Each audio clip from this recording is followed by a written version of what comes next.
Formal nang inilunsad ngayong araw na ito ang bersyon ng kampanya ng pambansang pulisya kontra iligal na droga.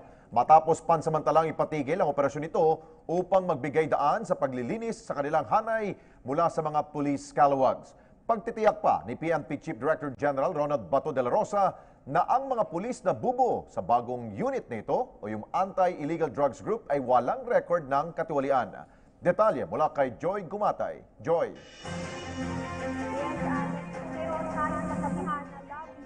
The second time around, itong si PNP Chief Director General Ronald Bato de la Rosa umaasa na Oplan Double Barrel will be more effective, more intensified, and less bloody the second time around sa muling paglulunsad ng kampanya ng pambansang pulisya kontra iligal na droga. Kung babalikan natin, Alex, panandali ang pinahinto ni Pangulong Duterte ang Oplan Double Barrel para mabigyan nga ng panahon ng PNP sa pagsasagawa ng internal cleansing na di umano'y hadlang sa matagumpay na paglaban sa kalakaran ng iligal na droga sa bansa. At ngayon nga, inanunsyo ni PNP Chief Bato na handang-handa na sila para sa Oplan Double Barrel Alpha Reloaded.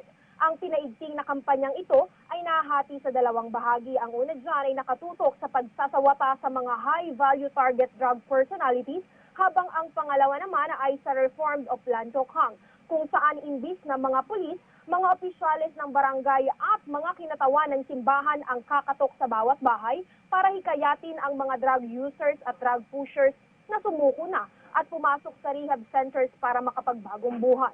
Binigyang din naman ni PNP Chief na responsibilidad ng local commanders na pangasiwaan ang lahat ng aktibidad na may kinalaman sa Oplan Double Barrel sa kanilang lugar. Ibig sabihin ay mananagot ang mga ito sa oras na may maganap na hindi inaasaang insidente sa kanilang balwarte. Samantala, taas noon namang ipinakilala ni PNP Chief ang pinakabagong pinuno ng Drug Enforcement Group na ayon sa kanya ay palaban, walang kinatatakutan at higit sa lahat ay walang record ng kalokohan. Ito ay walang iba kundi si Senior Superintendent Graciano Mijares na Tubong Mindanao.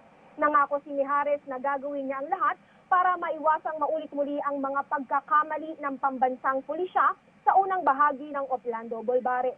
Hinikayat naman ni Mijares ang publiko na ipagbigay alam kaagad sa otoridad kung mayroon silang kilala na mga nakikibahagi pa rin sa kalakaran ng iligal na droga sa bansa.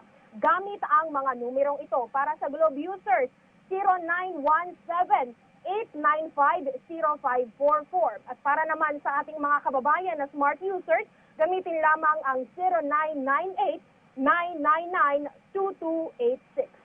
Alex, yan ang ating pinakahuling ulat mula pa rin dito sa Philippine National Police dito sa Campo Crame. Para sa PTV News, Joy Gumatay.